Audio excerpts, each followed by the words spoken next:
If you get psychology, fine, but if you don't, you're living. But the whole movie is pretty evocative in a very, very healing way. But anyway, before we go live, so yeah, thank you, Juan. We are now live, and we'll be talking more, Ivan, so don't worry about it. Anyway, I'll keep you posted. Good morning, YouTube. It's 8:34 in the East. Do you know where your children are? Here we are, starting late because I inadvertently allowed my my Zoom session to expire, and so I had to create a new one, and that took some time, but we are here now, and today we're going to finish our several-week-long discussion of the essay, The Return of the Sacred in an Age of Terror by David Tacey. Now, I just want to point out to you that this essay, which is in volume 2 of Jung's Red Book for Our Time, Searching for Soul Under Postmodern Conditions, edited by Mary Stein and Thomas Arsht, it's volume 2. This essay was written some years ago, and the Second Gulf War and the events around ISIS were much more raw than they are today, and so Dr. Tacey has used Islamists, not Islam, but Islamists as an example here. And I want to assure my friends in the Muslim world that this is in no sense a criticism of Islam. And right. That is an entirely different conversation, which I'm not going to get into. I do want to, before I begin today, though, I want to read 2 pages. I have a new book. It's called A Mystical Path Less Traveled, a Jungian Psychological Perspective. It's published by Dr. Jerry Wright. And it's published by Chiron Publications, Chiron. And Dr. Wright, in his introduction, has hit me right in my wheelhouse, right where I live, about religion. And if I may, with the Islam aspect, and also Asian and all others, from my take of your perspective, and it's similar to mine, is that we're all working towards the same thing, and regardless of where we are. And it's a matter of capital S self across the world. Well, it is that's for sure. And in the sense that this is a basic Jungian psychology course, then self is your boss. It's the part of you that's really in charge, no matter what your ego thinks. And that's a fundamental idea of Jungian psychology. And so, but the reason I'm reading this is because a very famous psychologist here in the West, Jordan Peterson, has sort of recovered from an 18-month-long medical struggle of his own. And he had become very famous before he got ill. And when he did a 150 city tour for his book called 12 Rules for Life. And people started to realize that a lot of these rules related to religion. And so they kept asking him, do you believe in God? And he was tortured by that question, absolutely tortured. And so if you look at on YouTube, you can find many of his lectures from Australia, for example, and that was a particular one where he was asked this question, and his answer was, I operate as if, quote unquote, as if God exists. And unfortunately, that didn't solve a lot of people's quandaries. And in the last about a week ago, he recorded an interview 18 months later now with a man named Jonathan Pajot, who's a very famous Orthodox Christian and icon carver in Montreal. And during that conversation, he again used this term as if, and he still hasn't gotten over that blockage of not being able to say he believes in God, quote unquote, or not. I mean, yeah. And I have so to say, he was always obfuscating. Go ahead, Jordan. I was going to say, I have to say, last week someone said, well, why don't you pray in case there is a heaven? And I said, for the same reason you don't hang garlic all over your door, because there might be vampires. I mean, and it just shut the conversation right down, and we got back to the meeting. But it's the same kind of thing. He's obfuscating, and he's seemingly stuck in the middle ground, in the gray area that's when you're before it or after it is not so gray, but while he's in it, it's gray. And he's been in it for actually, unfortunately, quite a lot longer than most laymen. Well, and I would have thought that during his illness, which was extremely serious, and he nearly died, he traveled all over the world, or his daughter and son-in-law took him all over the world to different hospitals to try to get him treated. And finally, it seems, did get him in recovery, but with very great stress and very great expense, I presume. And so I would have thought during that crisis, he would have had a numinous experience, but he doesn't. He doesn't seem to have done that yet. Which to me is kind of odd. It's actually psychologically kind of odd, even from direct experience, almost dying on the mountain several times, where I didn't need the numinous experience, but I had it. Yeah. And it feels almost beyond resistance towards superficiality, where it's like, what, Jordan Peterson, are you actually saying? Because there's not. Well, so anyway, but this isn't about Jordan Peterson. This is about this question: do you believe in God? And so I want to read what Dr. Wright has said here. And I'll just say good morning to Art and to the fire here. And so I think what he says is important. So first, I'm reading from pages 4 and 5, the introduction to this book, A Mystical Path Less Traveled. And I don't want to discuss this today per se, but I do want to give Dr. Wright's answer to the question, do you believe in God?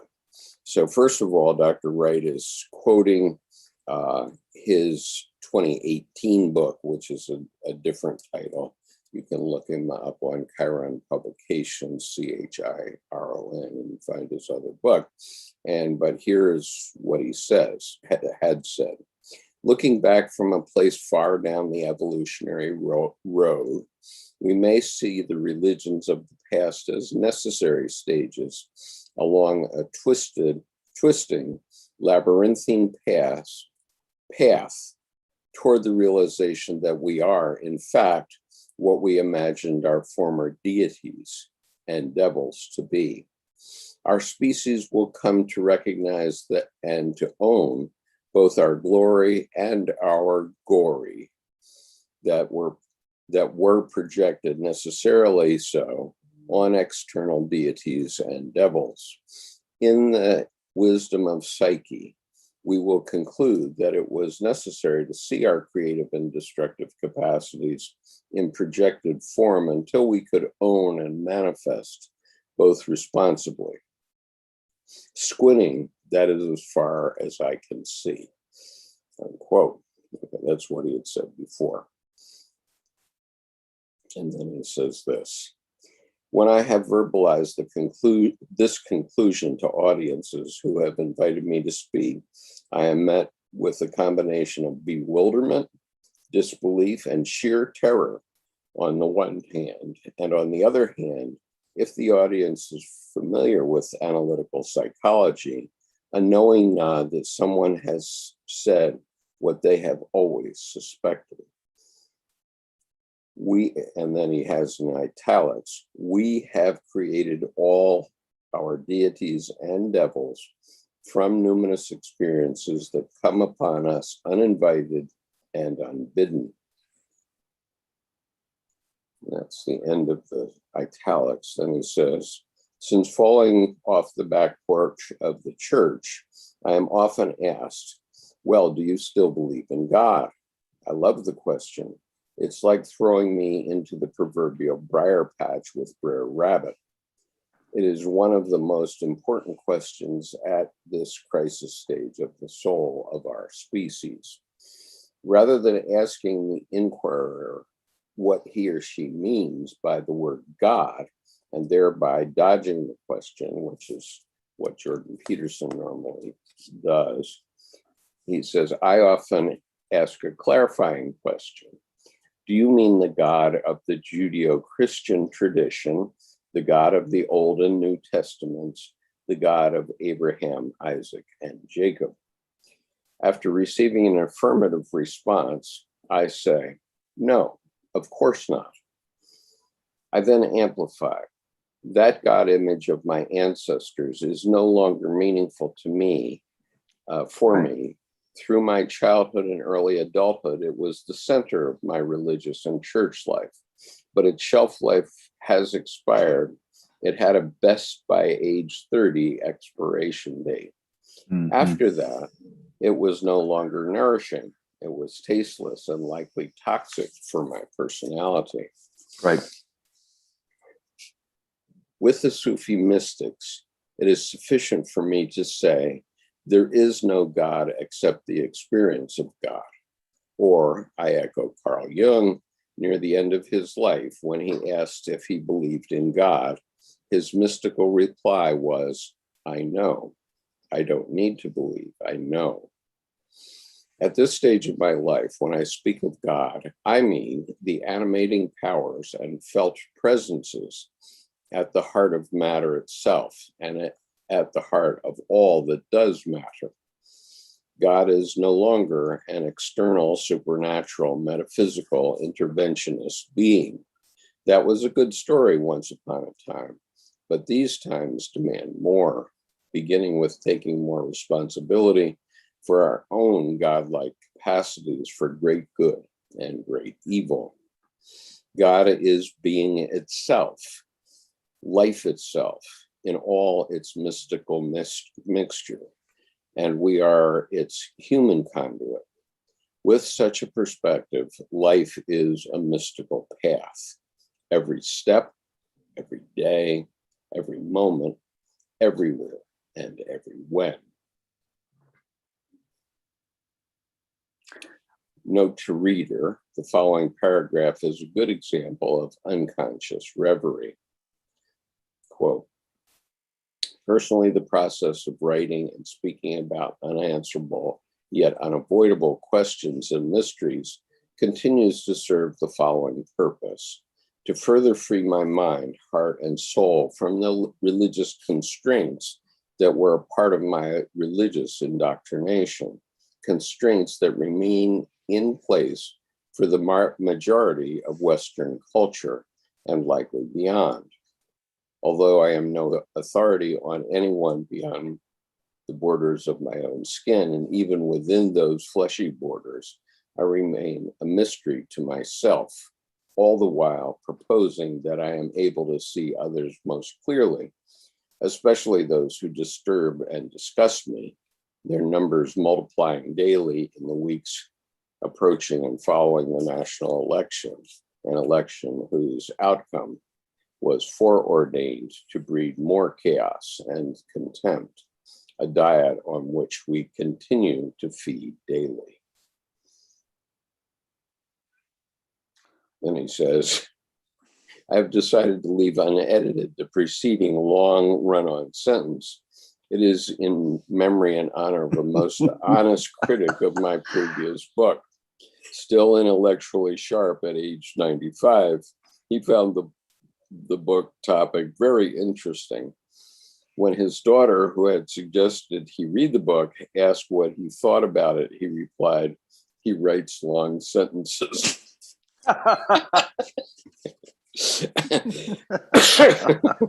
It's kind of an art. Okay, so that's from the introduction of A Mystical Path Less Traveled, a Jungian psychological perspective.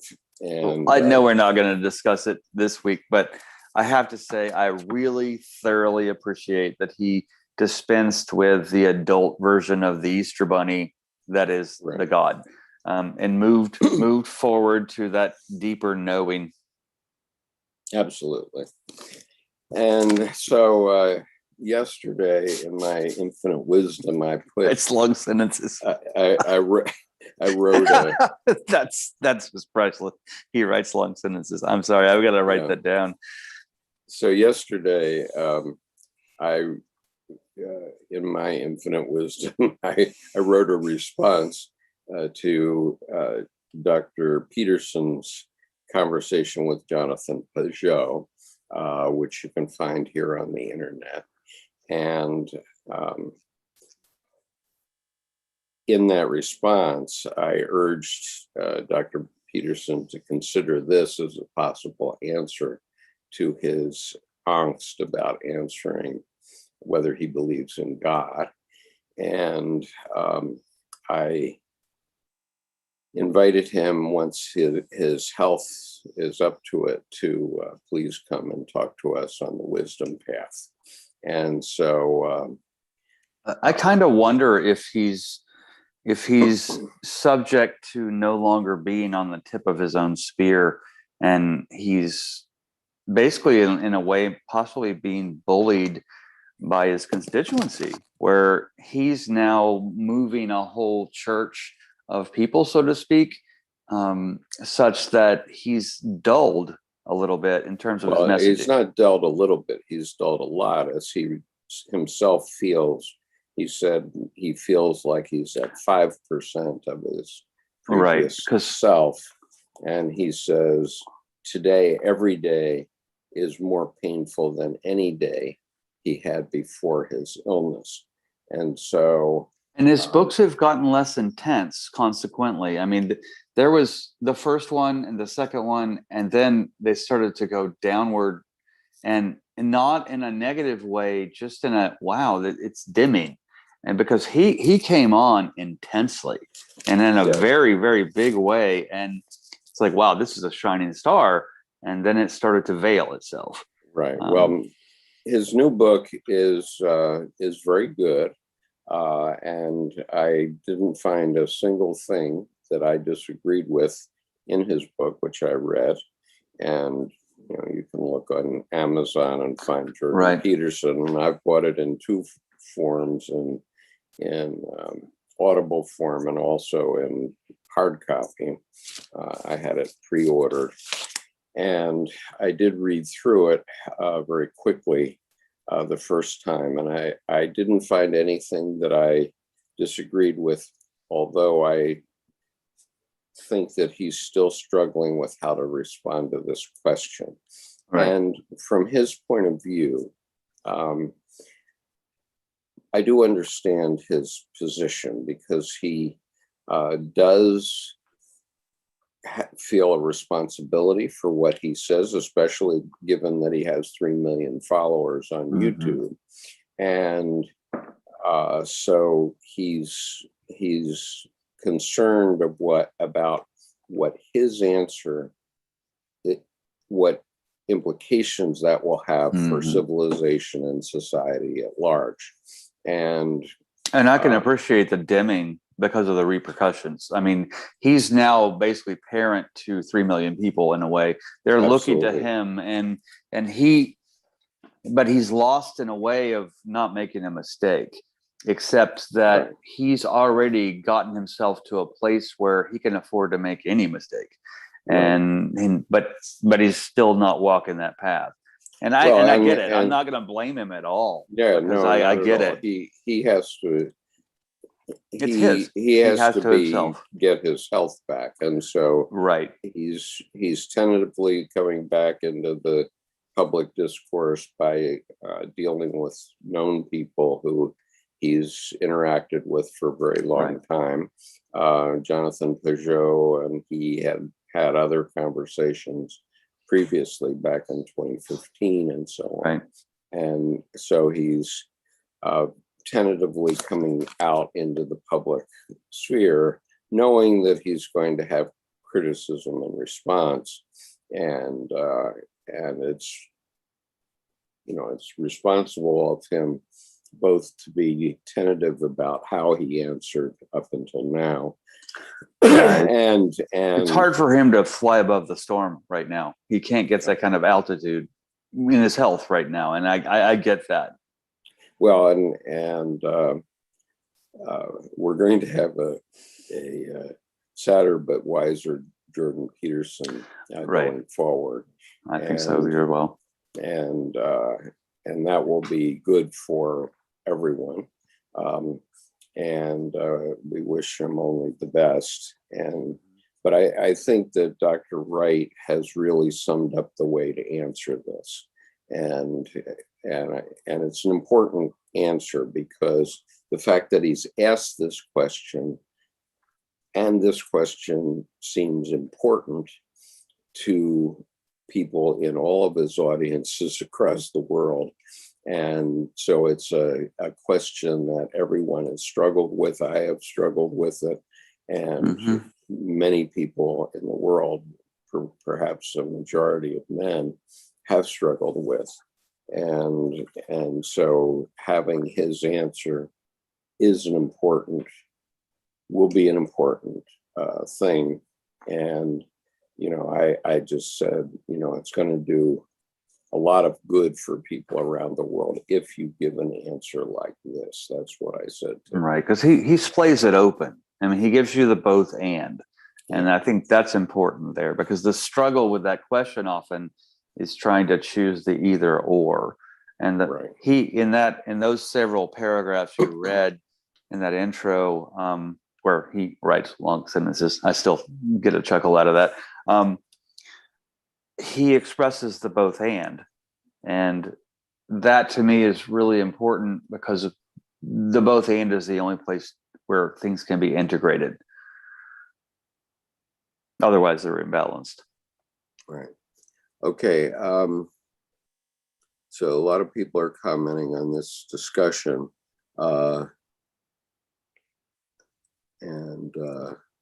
So the Fire says, I would love to see you on Jordan Peterson podcast. Well, I would love to see Jordan Peterson on the Wisdom Path podcast. Right.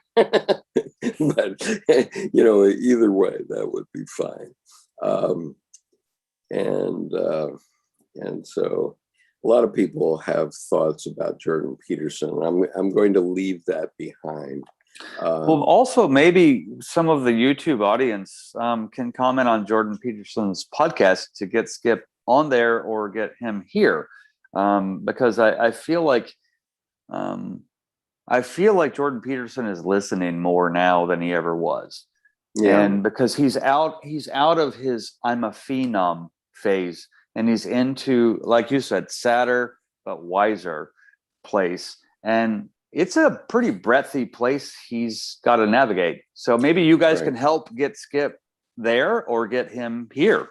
Yeah. So there's been a conversation here on the YouTube chat, and the last point is, Mr. Skip, you said you would like to talk with him. That might be a good idea, right? And I think, yes, it may be a good idea. And I certainly wouldn't want to do that until he feels up to it. Right. No taxing. Up to it physically. And Right. what is apparent to me from his conversation with Jonathan Pajot is he's still very fragile, and that's to be respected, because that's part of his healing process. And until he comes back, you don't want to overtax and, in a sense, diminish where he is. Yeah. And Miles says Blackfoot metaphysics is about ensoulment with the land. Why should that be incompatible with any god or G-D or other? Yeah, exactly. Definitely.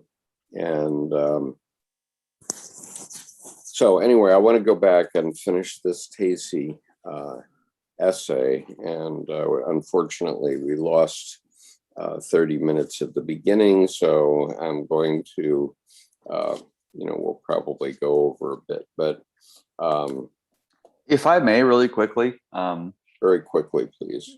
Walt Whitman, Song of Myself, the first intro, just 4 lines. I celebrate myself and sing myself.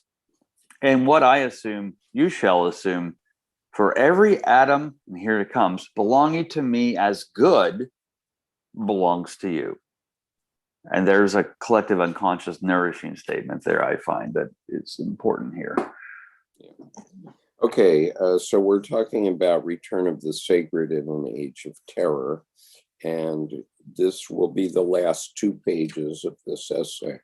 And as I said, it takes some positions that were maybe appropriate a couple of maybe half a decade ago when it was written. But nonetheless, I am going to read it. Okay, so here's what he says. The West has managed to suppress its own negative response to modernity's disregard of religion. Loss of religion in the West does not register as a trauma. On the contrary, Westerners have been generally keen to give it away, seeing religion as an encumbrance they can do without. According to the script of modernity, religion is a remnant of a superstitious mindset that the West has outgrown. Only when Westerners suffer personal or collective trauma so that their egoic encapsulation is challenged does religion appear as something important that has been lost. Okay, so before I get into this further, the point is that secularists and rationalists, and this included me until fairly recently, 2 to 3 years back, perhaps, were saying, well, there's no, we can see back to the Big Bang, and we can see down to the Higgs boson, there's no God. And therefore, what's all this stuff about religion? And, in fairness, that's a rational question. But the point is that God doesn't live in the physical world and never has. And as a result of that fact, we've conned ourselves out of God, and we need to shut up and listen, because there, I'm with Dr. Jung's group that says I have no need to believe, I know. And I would invite everyone to my lecture, Finding the Living God, so that you can see what I'm talking about.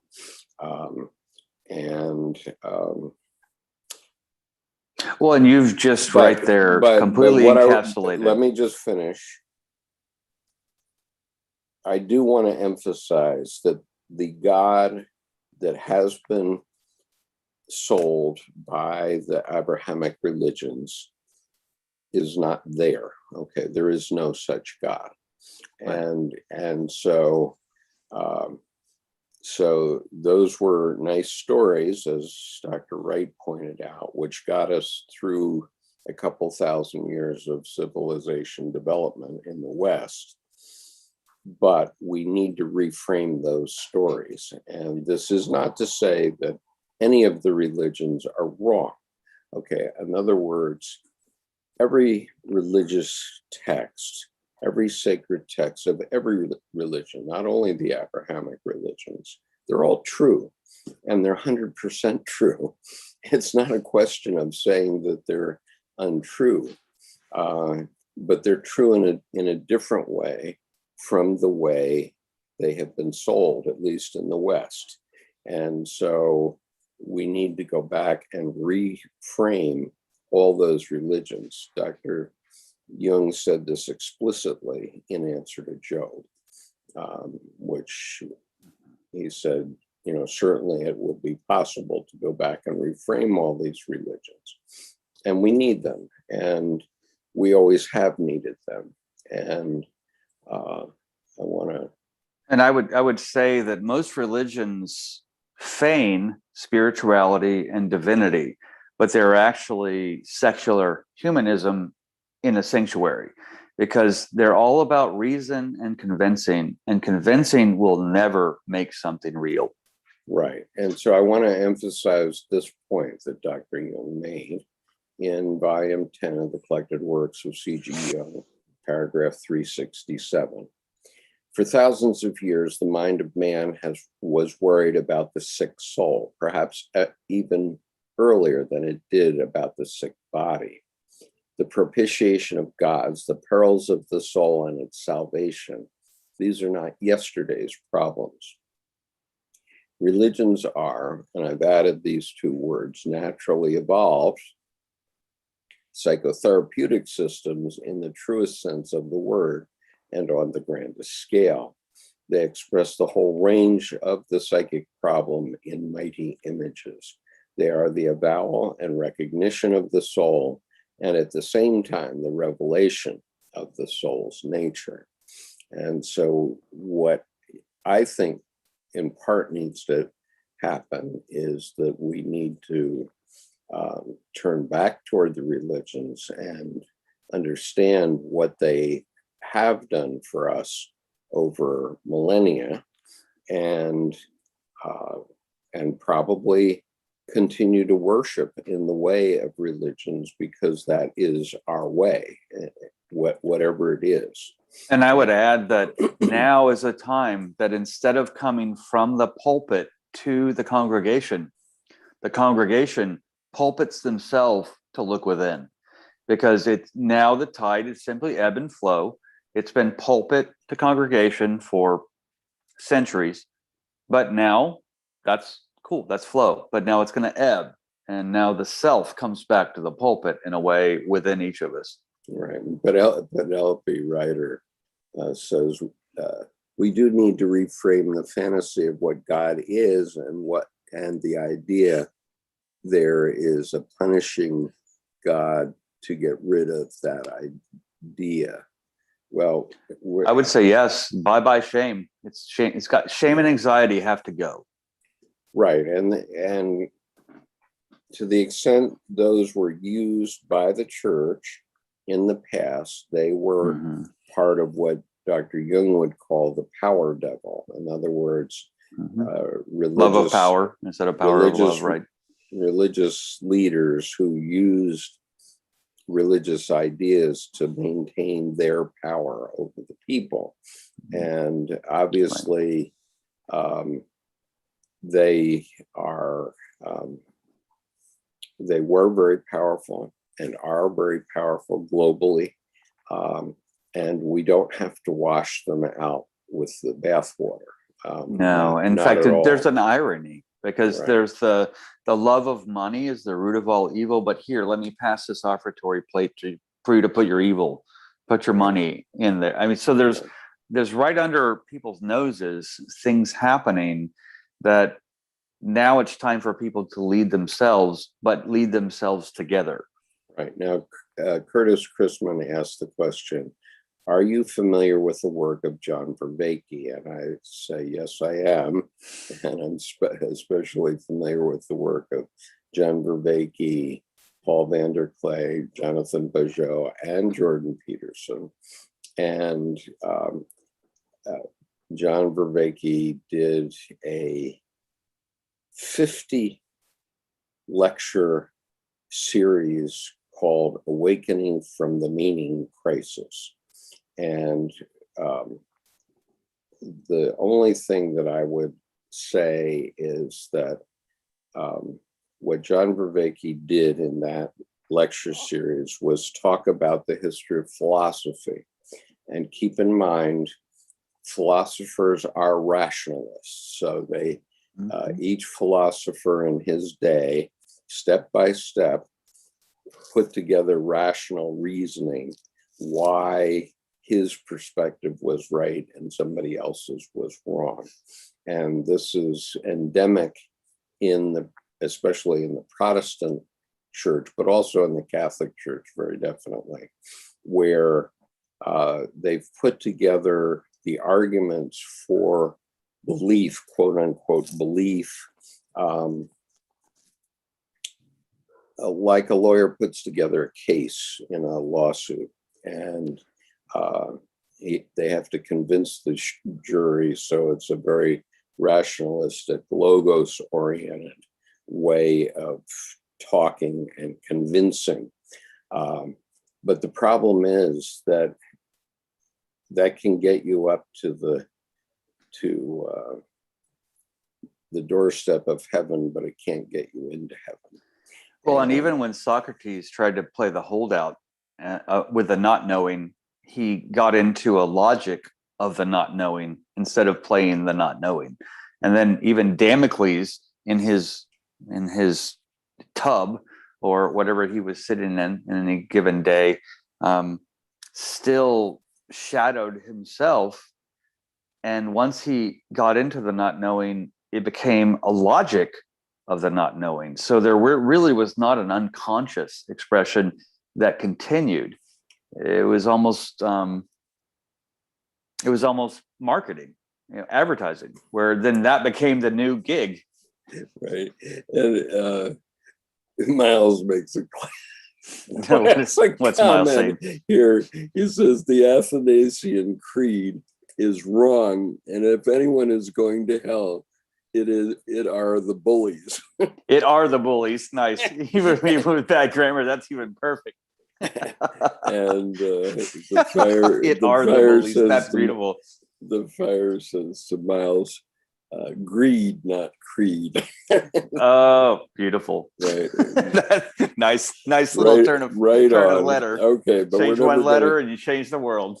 We're not going to get through this essay unless we go on. So, all right. So this is where he's talking about Islam. So let me, or Islamism. Okay. So he's differentiating from Islam itself, but still he says, in this context, it is the traumatized religion of Islamism that carries the burden that the West has been unable to accept.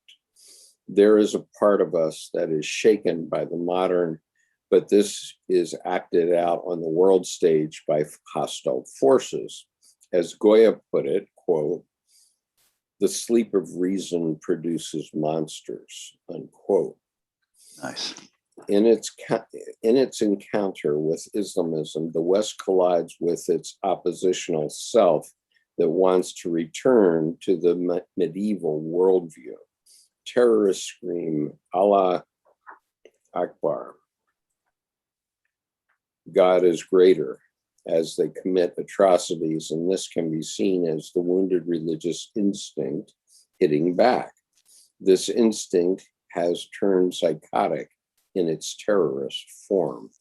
And we see the same thing in the people who attacked the U.S. Capitol on January the 6th, because that was very plainly and obviously a psychic epidemic that was foisted upon us by our former president. And it took on terrorist form, psychotic in its terrorist form in that event.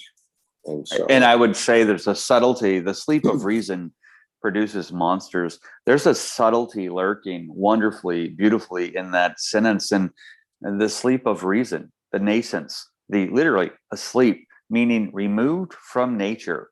And is so long as civilization is removed from nature, then civilization actually itself creates uncivilized behavior in the disconnection from nature. All right. So going on, it is hard to know how anything can be redeemed from this situation. Psychotic outbursts lead from one atrocity to another and do nothing to offer the possibility of healing or a reintegration of the sacred. Terrorists present God in a form that has to be opposed by civilization. This adds to the burden of despair and confusion faced by the West. Secularists and humanists see in Islamism the image of religion they hate most of all. They see the impossibility of integrating a sacredness that has become hot with rage, furious with neglect, and anarchic with suppression. The rogue sacred is not assimilable by modernity, and no synthesis is on the horizon if we are seeing this as a drama of the world's soul. The war on terror reinforces the stalemate and perpetuates the outlook that may have precipitated the crisis. Thus, we are condemned to going round in circles. And so what will be the circuit breaker? It is easier to frame the question than to find an answer. But we know that there is more to this crisis than social and political factors. And so, leaving aside the religious connotations that Dr. Tacey has brought up here, we have a similar type of issue with immigration in the United States, where we keep going round and round and round in circles because our former president and the populists think that the answer to the question is building walls, having forgotten the lesson of George Patton that fixed fortifications are monuments to the stupidity of man. Well, right. And you know, and interestingly enough, I mean, secular humanism equals too much reason. And that's a counterpoint to sacred humans equals nature. And the reason versus nature goes back to Patton of fixed fortifications. Oh, okay. You just got your pre-approved Darwin Award application received because here comes your certificate.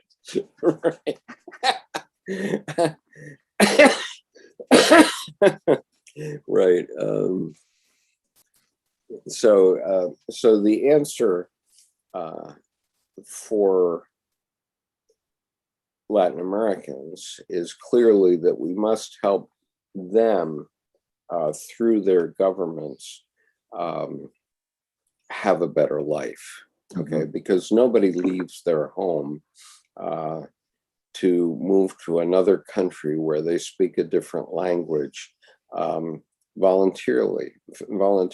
They do it in order to out of need of life, out of need and out of crisis. And you know, even I can't speak to Jordan's case, but in my case, I can say that I'm an American today because my ancestors were decided to leave Europe because of the 80 Years' War, which was a war in which the Catholics of Spain came up to the Netherlands every summer to try to beat the Dutch back into Catholicism as opposed to Calvinism. And so there would be a war all summer. And then in the fall, when the harvest was complete, the Dutch would flood their country, open the dikes and flood the country. And the Spanish would go back to sunny Spain for the winter. Right.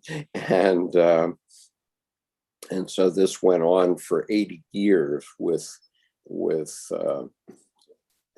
human beings not being able to grok that Right. something had to change and something should change.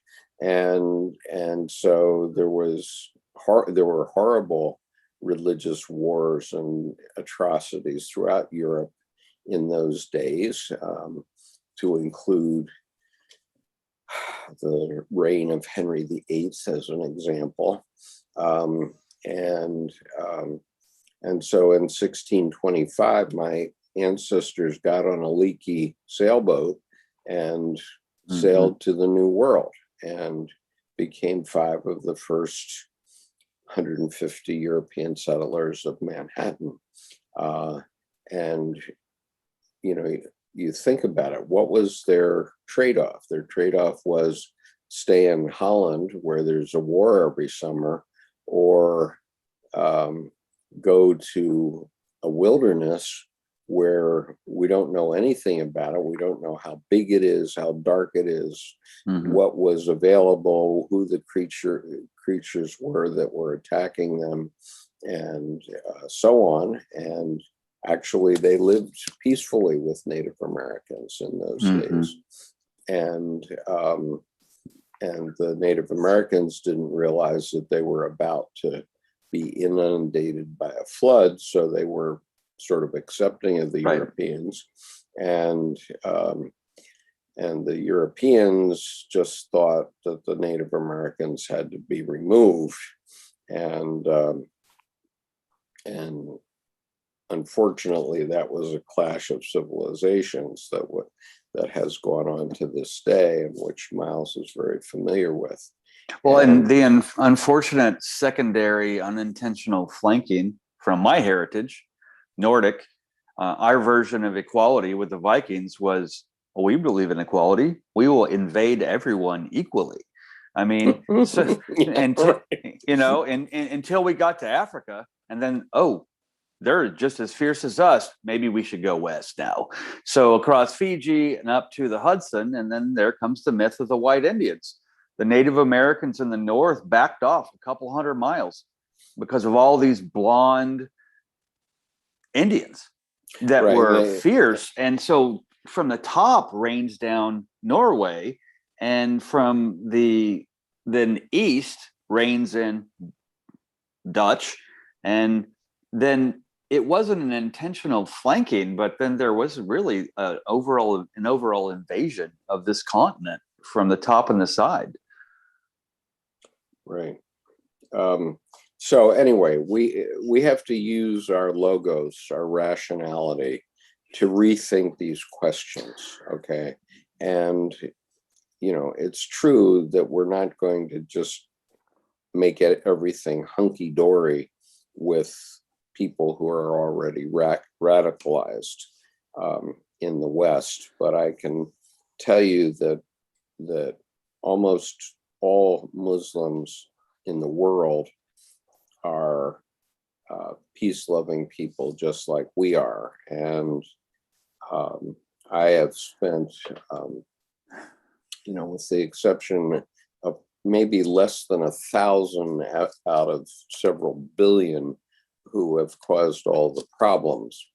And so we just have to rethink how we approach these issues. And one of the ways we have to approach them is we have to stop thinking that everybody in a certain category of people it is horrible, because that's not true. And the reason there is now a need for heart in the reason, instead of if P then Q logic, and then that dignity of difference you're speaking to right now, rather than assumption. And so I've traveled and worked extensively in 12 Muslim countries. I've been to Saudi Arabia since 2002. So since 9/11, I've been there 23 times. And on the first time I was there, my sponsor took me on to a promontory in Riyadh where we could look across the city. And he says, you know, Skip, in 20 years, Saudi is going to be like the States. And I looked out across the horizon and I said, wow, you're almost there now. Because what I saw on the horizon, it's like sand train. Burger King, McDonald's, Pizza Hut, all the way across the horizon. And the cars that were on the roads, about half of them were American cars, not European cars. And, you know, they were Chevys and Fords and Chryslers. And one very popular American brand in Saudi Arabia is Harley Davidson. And so. Because they have taste. Right. And I worked in a hospital in Saudi Arabia, which is massive. It's approximately 100 acres of building space. It has 4 Starbucks restaurants in the building that I know from my personal experience. And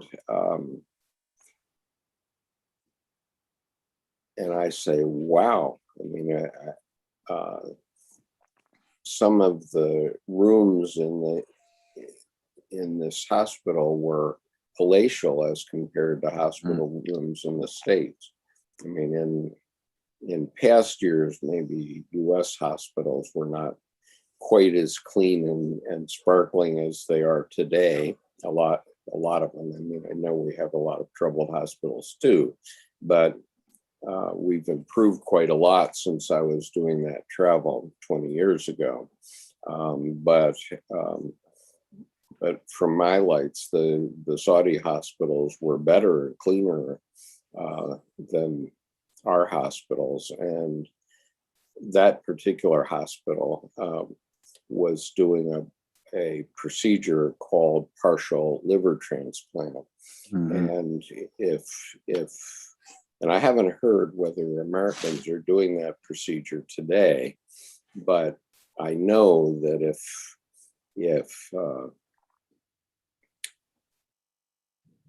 if we had been doing that procedure in 1988, we would have saved my brother's life.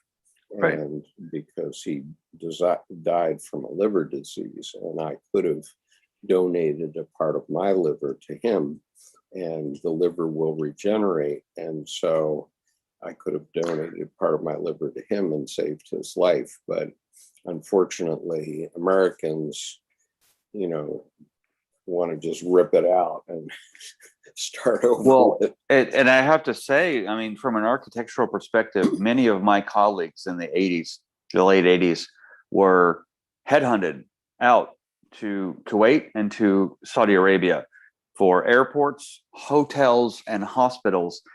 And all I heard was, hey, dude, they lost their worry about scale. We're doing things as large as they need to be, period. Money is not an issue. And here, money constricts things. So the logos versus the arrows, the Saudis actually dispensed with the logos and said, no, we have plenty of money, so what do we need? And the sky was the limit was actually limiting. And so they did what needed architecturally, what needed to happen. And then within that architecture, so much happened so fast. Right. And I can attest to that.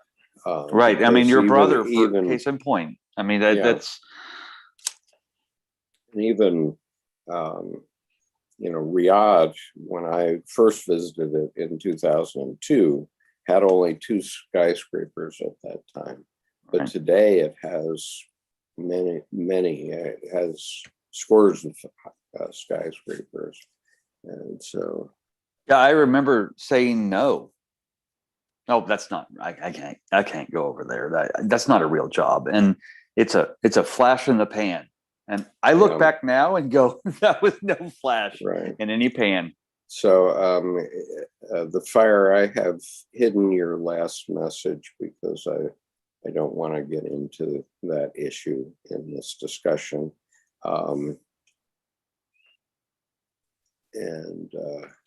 But I have allowed you to continue. I just don't want to discuss your topic there. Okay, so going on, I'd like to get to the end of this essay. Cool. So the modern cannot capitulate to a pre-modern demand that a totalitarian expression of the sacred be worshipped. We cannot bow down before the god of terrorists, although some alienated enthusiasts are finding this an attractive proposition.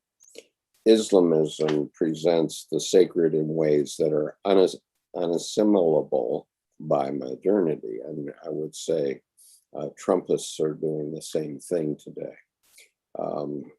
That's unassimilable. Exactly. Yeah. And it's toxic. You can't ingest. That's like drinking poison and expecting your enemy to die. I mean, right. So Western consciousness is faced with a great problem: how to assimilate the religious in palatable form in such a way that consciousness is transformed. Very definitely. Derrida insisted that the religious impulse would not be fitted neatly into existing forms, but would most likely explode them. And we're seeing that happen, of course. And Derrida was all about deconstructionism too, and that comes straight from that. And so, quote, the said return of the religious is not a simple return, for it comports as one of the two tendencies, a radical destruction of the religious. This makes the task all the more urgent and problematic.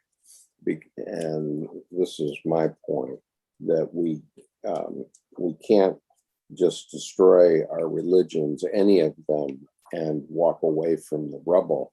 We have to understand that they are the method of psychotherapy that developed naturally and through evolution, and they have many benefits for us. And a lot of those benefits are unconscious, but if you pay attention to those benefits, they make a difference.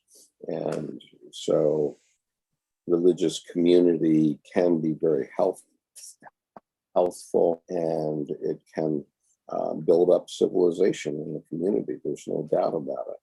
Well, and even in most of Derrida's work, it was all about deconstructivism, but it really was all about trying to open up with pry bars and spreaders ways to drop religion in, because he knew that if it went in without that, it would explode. Like you said, it would explode the system. So he was looking to tune the system by deconstructivism, which kind of came at it obliquely.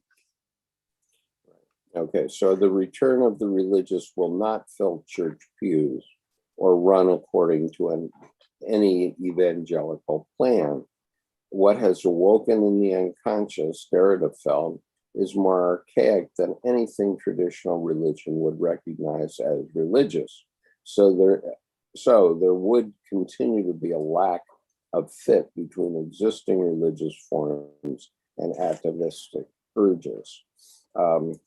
Well, I do agree with that, in the sense that Bishop Barron at one point was having a conversation with Jordan Peterson, and he says, okay, I'm the chairman of a committee of Catholic bishops.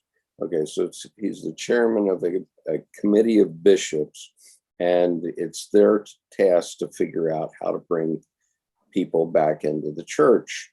And he says he's losing 6 Catholics for every one they bring in. And I, as a business executive, I say, wow, if you were my sales manager, I would fire you. You know? And then he sort of thoughtfully says, well, maybe we have to teach the catechism better.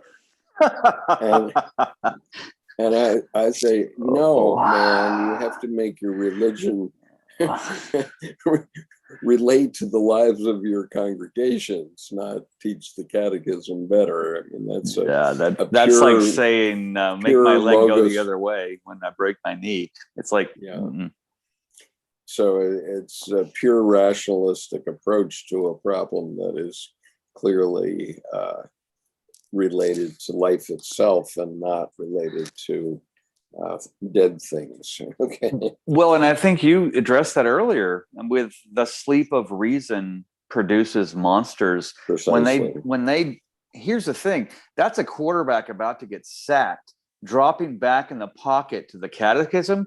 You're 40 yards back and you're going to get a touchback. You're not going to even get it out of the pocket. I mean, that's right. It's ludicrous at best. And then you get sacked on top of it.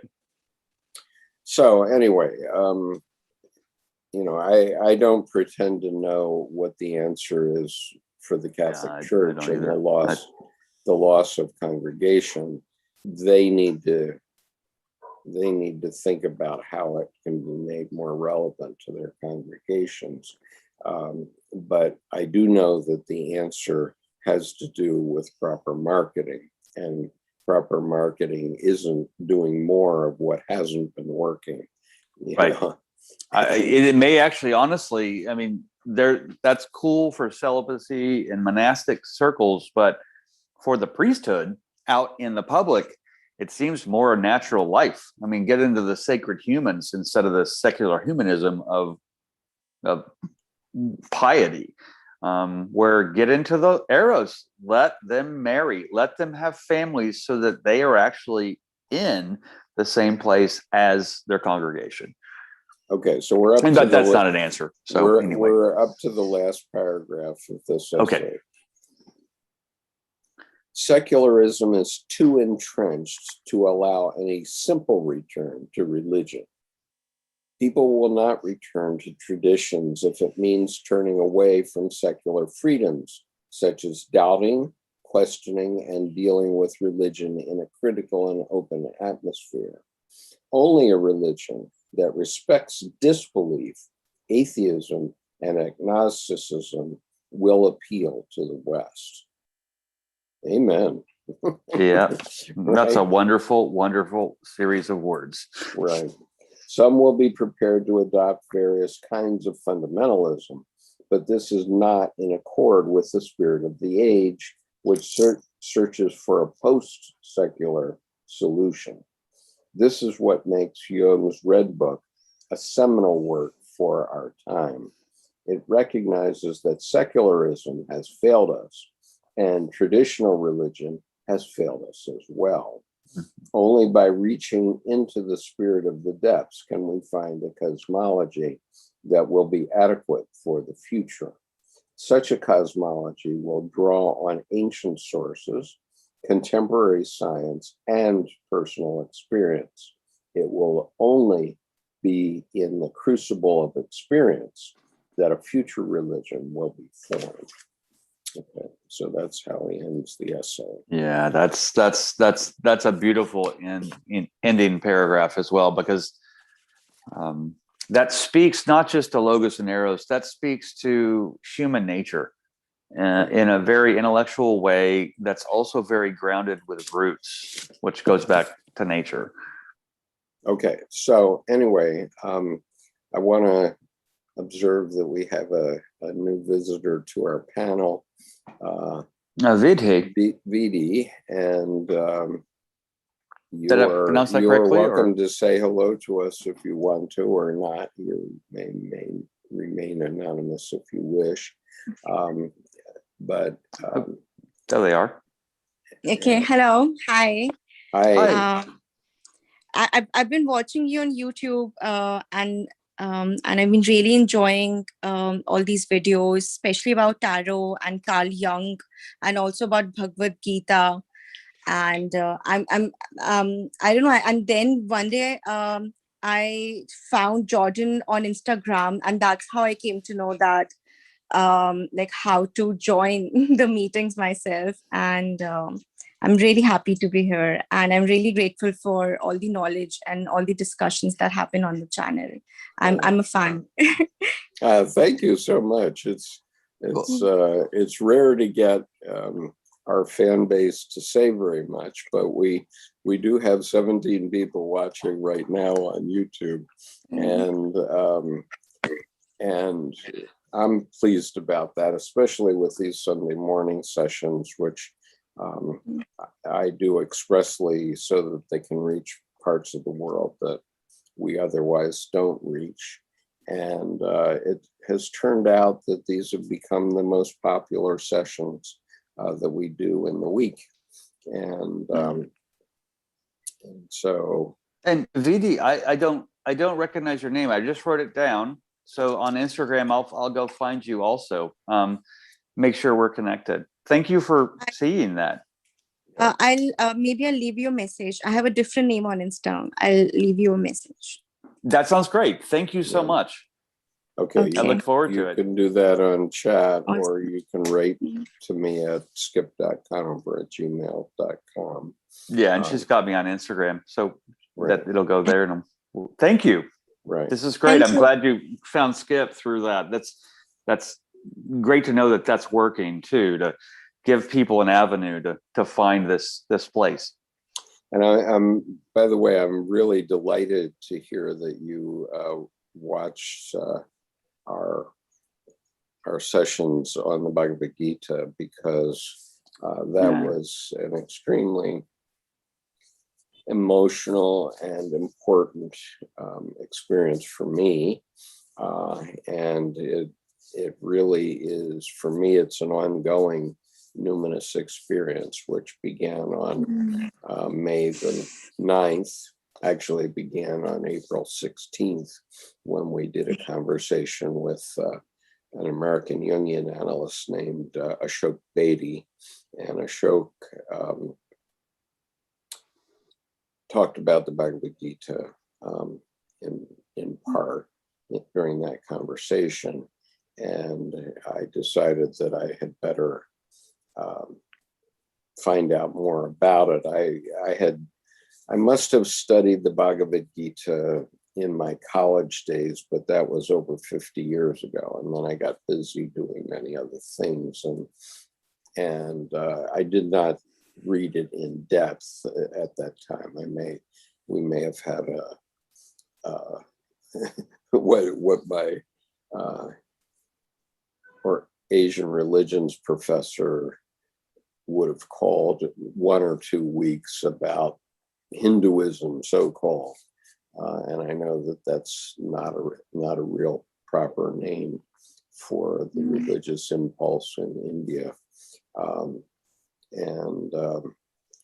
And because I've traveled so much in India, I've been there 44 times since 1994.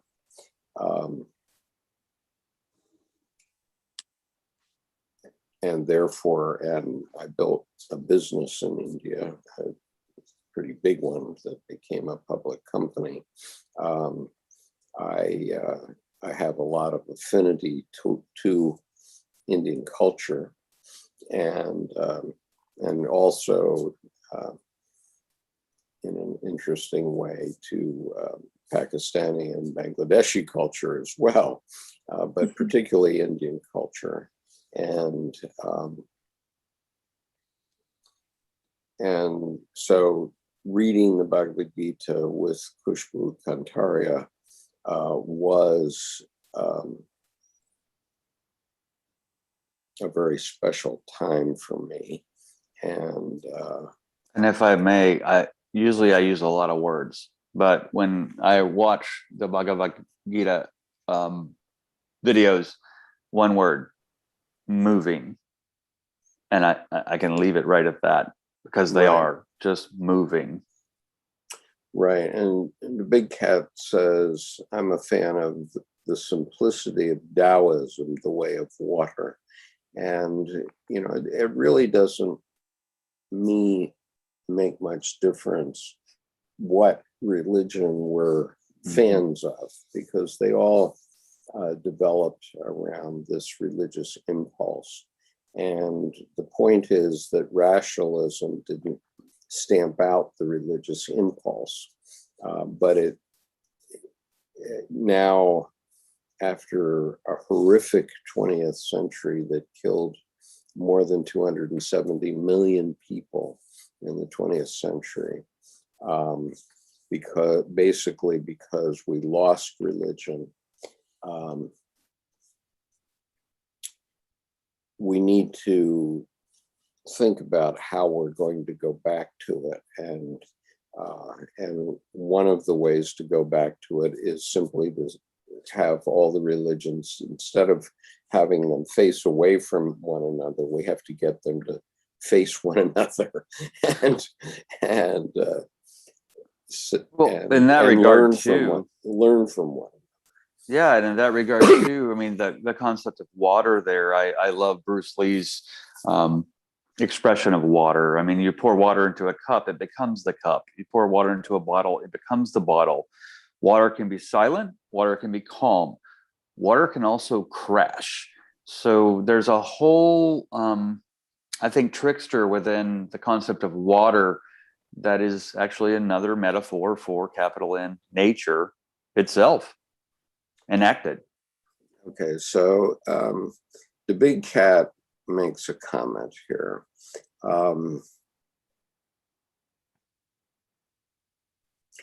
He says, I'm going to eat something that some animal was tortured or produced, and that some hated, underpaid immigrant worked to produce.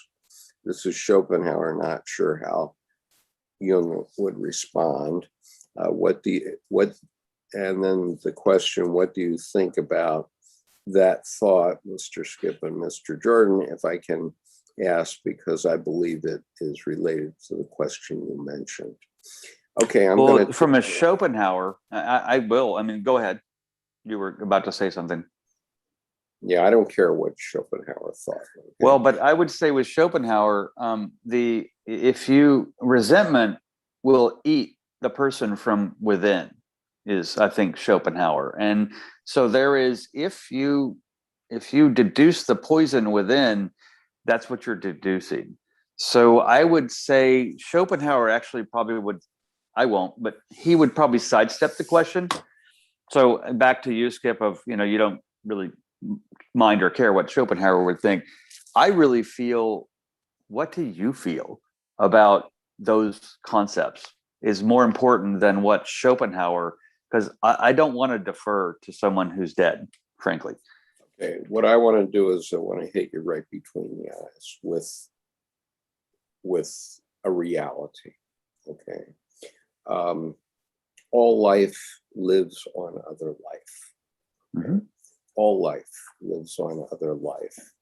So when you go to the grocery store, regardless of what country you're in, everything that you purchase that you are going to eat was once alive. Right. And if you're vegetarian and you say, oh, I would never eat meat, or I would never eat anything that ever had a face, which is what some vegans say, I would say you have never heard a tomato scream. Okay. And so the point is, and I hate to give you this burden, but I ask you to do it to get a perspective on life itself. Just the next time and forevermore, when you go to the grocery store, consider the fact that everything that you purchase, that you are going to put in your mouth and swallow, everything was once alive, right, and was a part of life. And so it's pretty hard to rationalize your way out of that reality. Okay. Mhm. And so I took that concept from Buddhism. Okay. I learned that in Buddhism, although my wife, who is basically a Buddhist Lama, but without ordination, said, "Where did you get that? I never heard that." So I don't know, that might be a skippism, but anyway, I think it came from a Buddhist Lama. But Well, I would support your skippism with a friend of mine's quote that is, look, just because it doesn't have eyes doesn't make it any less living. Yeah. And so and Vidhi point, also had her hand up, just so when you get through that. Okay. So the point is, and we've raised the issue of good and evil quite a lot. Life exists between the horns of a dilemma. Okay. We can't get out of life alive. And in order to live, we have to eat. And if we have to eat, we have to eat something that was alive before. And when I think of the number of chickens or cattle that I have eaten in my lifetime, it's just a horrific carnage. It's the glory of human existence. And that's true of all of us. I mean, and schools of fish that I've eaten in my lifetime. But also, but vegetarians also don't escape responsibility from that. We all suffer from the fact that we have to eat something that was once alive. Spinach and arugula don't have eyes, but they make a nice salad. I mean, right. There you go. I mean, there you go. So, Vidhi, what did you want to say? I'm sorry. Yeah, I think what you just mentioned, and even what Jordan was talking about, the water and the poison, it's making me think about Vishnu avatars. So, so as we know that Krishna itself is an avatar of Vishnu, and so the first avatar of Vishnu was Matsya, and Matsya means fish. So the first avatar was a fish. And I'll just brief a little bit story just to connect to what you were saying. Okay. So the Matsya Nyaya or the fish law is nothing but the jungle law. It means that big fish eat small fish, and so it's a little similar to that. And what goes on in the story is Manu, that's the first like man. It's like Adam in Western culture. So Manu saves the small fish from the bigger fish. And according to David Patnaik, this author that I've been reading, he says that it means that this was the first intervention by human civilization, because of the imagination. They could imagine the small fish's pain and fear and suffering. So that's how a human being sort of intervenes in the jungle law, and it protects the little ones or protect the vulnerable ones. And so it just made me think about Vishnu avatars. And I've been struggling, Didi, because I was just trying that's to poignant. That's poignant. I was just trying to get this so that you could see that I have Patnaik on my. Oh yeah, it's the same author. Yeah. Yeah, I mean that's poignant. About you can imagine the small fish's pain. That says a lot about connection. Right. Definitely. That's a beautiful point. Yeah, and so with the avatar, all these lessons are important lessons, and And I just wanted to point out that I have Patnaik right here within reach, except I managed to collapse part of my office trying to get the Try book. to get to it. It's a big enough book. It deserved that kind of demolition. Yeah. And of course, I think, Patnaik has done many books, but go ahead. No, I just wanted to mention the exact book in case anyone is interested to read about it. It's called Seven Secrets of Vishnu. Seven Secrets of Good. Similarly, he's got Seven Secrets for Shiva as well as for the goddess. And this one is from the Seven Secrets of Vishnu. Mm. So And seven what secrets is- of Vishnu and then seven secrets of Shiva. Is that? Yeah, so he's got the Seven Secrets for goddess, Vishnu and Shiva. But this one that I mentioned about avatars is from the Vishnu one. Okay. Okay. Now, when you say goddess, I'm not quite following that. That Mm-hmm. these books about Vishnu and Shiva are about goddess also, or there's a separate book called Seven Secrets of No, the Goddess? it's sort of like a trilogy. So there's three Mhm. separate books for Seven Secrets for each. Okay, so there's Seven Secrets of the Goddess. Yes. So there's Okay. separate. Times 3 is 21, and then add the full, and you have the tarot cards. I'm going to get those. Thank you very much for the trilogy. That's a And great. And that's at some point that may be a interesting Yeah, that conversation Thank you. to have on Sunday mornings. But what I want to be careful about doing is getting into a situation where we're proselytizing one religion or another. These are just intended as ways to think about things and to realize the shortcomings of our thinking in many ways. And so I appreciate you bringing that up, and maybe that is something we can do for the future. But I'm starting to build a pile of books, and so the one that I want to do next is The Unseen Partner by Diane Croft. And Diane told me that she thought she would have more copies of her book available by the 8th of March, and she doesn't want people to order it before the 8th of March. Well, it also So feels like I the have seven. to confirm that with her, but go ahead. It also feels like the Seven Secrets trilogy, though, is not proselytizing. It'll be more like Jung, where this is dealing with human nature, but from a different bent. Yes. And in a very, I think, unique and enriching way. Right. I I have to be sensitive to the fact, and VD, it's not that it wouldn't be important to do all this and do a lot with Patnaik. I understand, and Khushbu did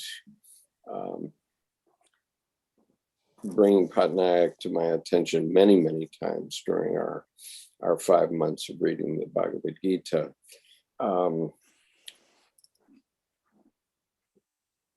But what I'm very aware of is that there are traditions that can overwhelm anything that we do. I mean, if I go into all of Indian tradition, and there is an enormous amount of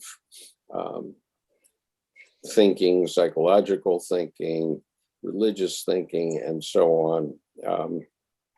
The Indians are millennia ahead of the Abrahamic religions, literally. Millennia. And I would say geometrically on top of that, doubling through those millennia to be so far advanced. Right. And I think if I might just add something to it.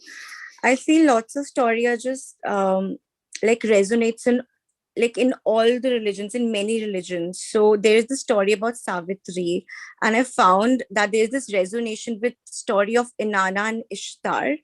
I mean, she also goes to the underworld and sort of comes back, and Sure. rescues her husband. So I do understand, like, about the like different cultures and religions, but I feel there is this perennial sort of feeling to lots of religions, and they're just talking about like different things, but similar things. Yeah.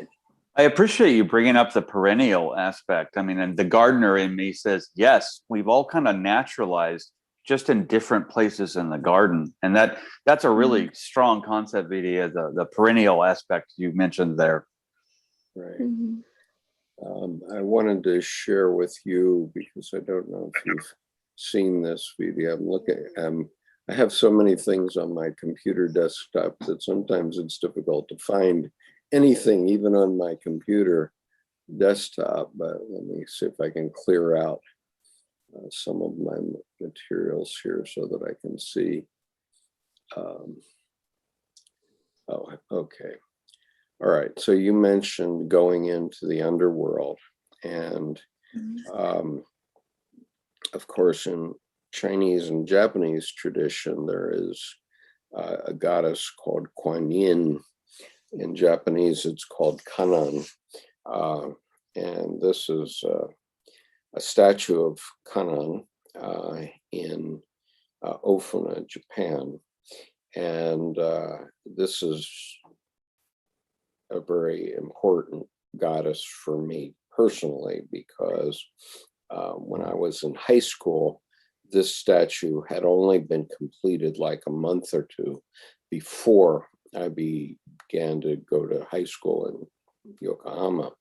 And so every night on the train for 2.5 years, I would pass this statue, which is lit up at night, and it would always soothe me. Okay, whatever my troubles were, my parents had said that this is the goddess of mercy. And every time that I saw this statue, it made me feel as though I had had grace, that, I'd had the grace of God spread across me, no matter how upset or whatever in my life. And I never knew until a few years ago, and I've visited this, or I've seen this statue literally hundreds of times in real life. And only one time did I get off the train. It's right next to the Ofuna train station. So only one time in my life did I get off the platform and go up to this statue.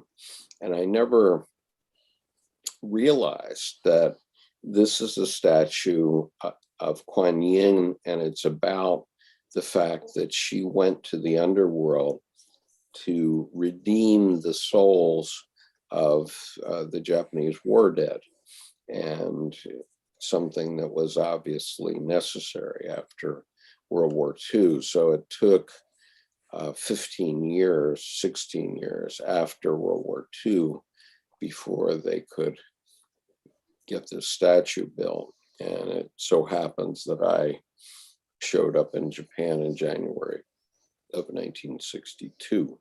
And, only 17 years after the war. And so I'm sure that she was quite important for the Japanese people, because they had suffered tremendous loss during the war, of course. But I just want to testify that she was also very important to me. And, that digresses somewhat from your story about the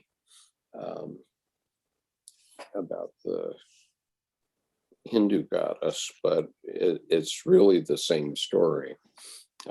Well, especially the temple on the top of the head, in the veil, in the nun's habit, in a way. I mean, that becomes the Inanna and Ishtar, as Vidya has put forth. The underworld is intact in that statue, but in a peaceful and welcomed way, rather than pushing out the dark way. Right. So Patrick says, I don't think most things humans do is necessary. Well, that may be true.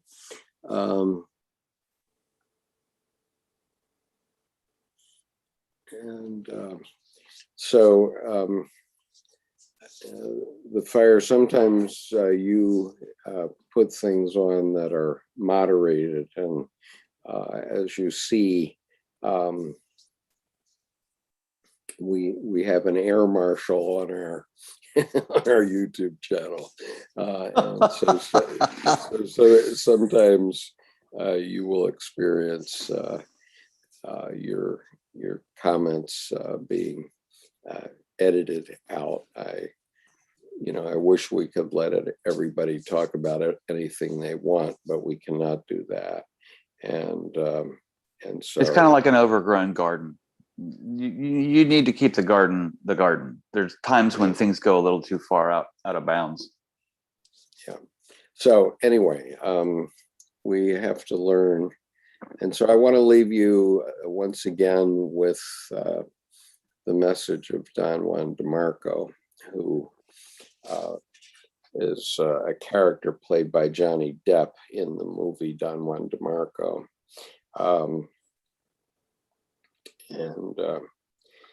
He is a young man who's incarcerated and for mental health reasons, and he ends up analyzing the two strings that he's working with until he's saner than they are. And sounds like the movie Man Facing Southeast, where they know when to let him out is when his art goes all to crap. Yeah, and so anyway, Don Juan Demarco said there are only 4 questions in life that make any difference, and they are: what is sacred? Of what is the spirit made? What is worth living for? And what is worth dying for? And the answer to all 4 questions is the same, only for love. So I'll repeat the 4 questions, and we'll end on that note for today. And so the 4 questions are, what is sacred? Of what is the spirit made? What is worth living for? And what is worth dying for? And so we'll leave it at that for today. But thank you all for being here with us. And I have a busy day ahead of me, so I have to move on for today. But thank you, Vidi, for that comment in the chat. Yeah, and thank you for and thank you, Juan, for being here as well. Yes, and nice seeing you. Oh, both too, and thank you, Miles, for being an air marshal. Right.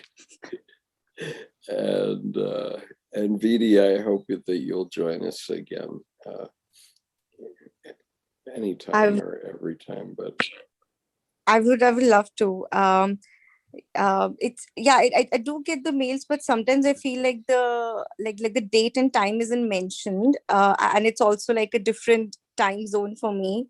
yeah. So sometimes I regret later, that okay, I missed that tarot one. So I did wanted to attend few tarot ones, but I haven't been able to. Maybe next time Let me I'll do get one thing, which is to get you on the mailing list. So let me give you the mailing list link now on this chat. Yes. So this will be on the Zoom chat. And I'll be more attentive also on Instagram to make sure that goes up to in advance of the YouTube the times. audience. Please register on this link to receive notices of our various programs. And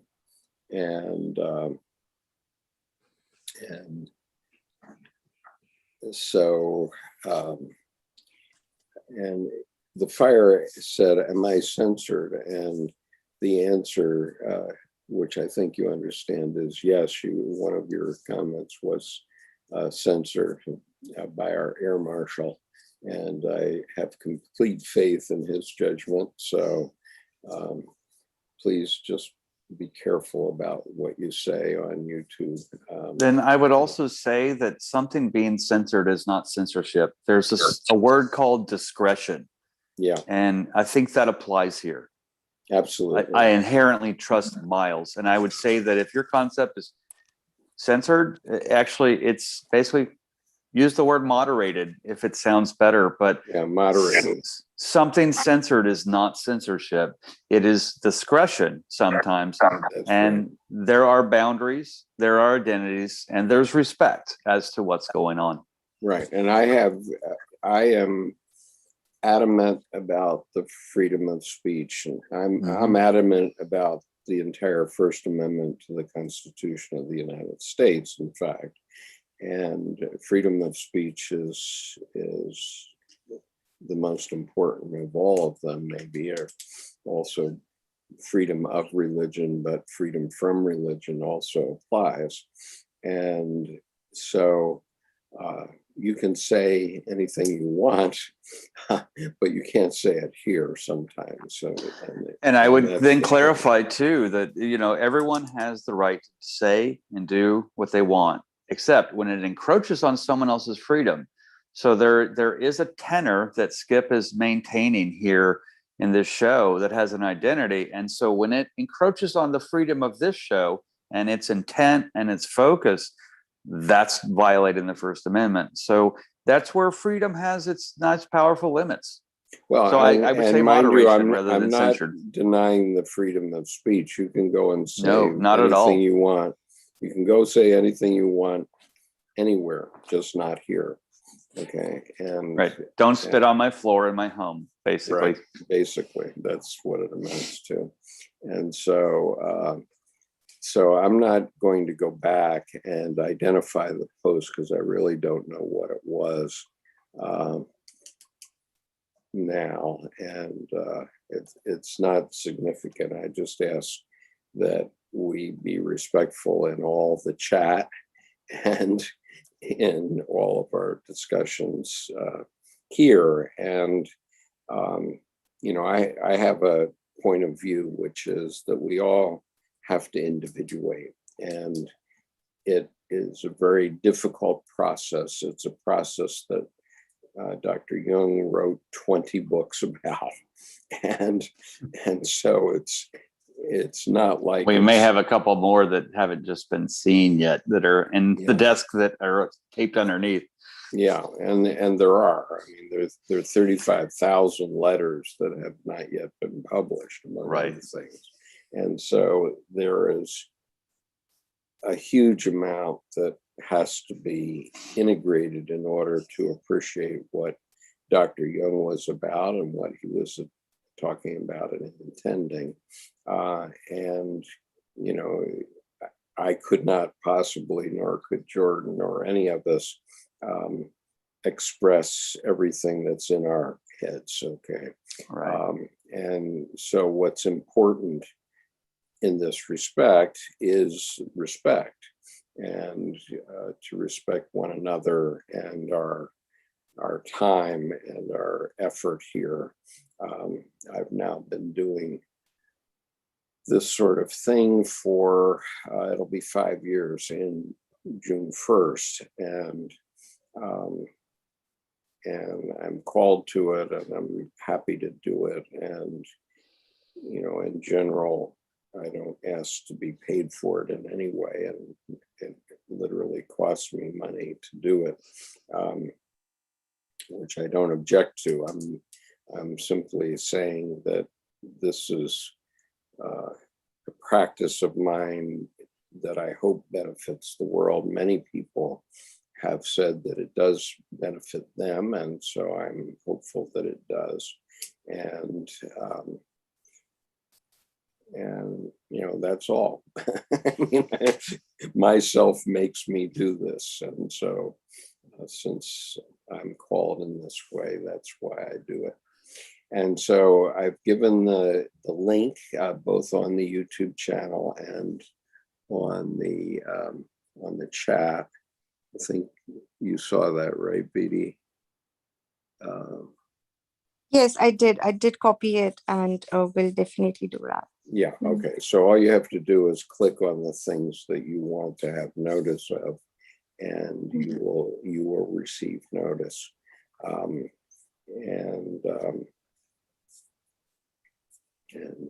there we video, go. what's the time difference from U.S. Eastern time? If it's 10 o'clock here, 10 what and a time half is it? hours now. Is it 10 and a half hours? Okay. Yeah. So it would be quarter to 9 To in 9. the evening. Yeah, okay. that's right. Yeah. Okay. Yeah. Okay. And except that's going to change next week. It'll be By an hour, right? Right. From next Sunday morning, it'll be 9.5 hours. Just so you know, if you're not aware, BB. So we'll be beginning at 5:30 p.m. India time from next week. So we'll start the dawn while they take care of the dusk, and all will be covered. And for those that have the Kuala Lumpur or Singapore time zone, we will be starting at 8 p.m. instead of 9. I think. Right. I think those Kuala Lumpur has been 13 hours ahead of us during the winter, but now we will be changing our clocks next Sunday. So we will be 1 hour. We are going to spring ahead. So we're going to be 1 hour later in the U.S. But I have to say, it's nice to have people from 10 to 16 hours in the future on the show. Absolutely. Right. Okay, so tomorrow we are on with the Tarot, and I'm going to be speaking about the 5th suit of the Tarot. It's gradually the 5th Tarot card deck and book is growing on me and has been growing on me over time, but I don't think we've found the answer yet on what the 5th suit of the Tarot should be. And message me if you need anything for tomorrow night. Yeah, I think I'm going to be okay. You good? I just have to get the PowerPoint together, and I plan to do that today. So, all right. So peace, everyone. Thank you all for being here.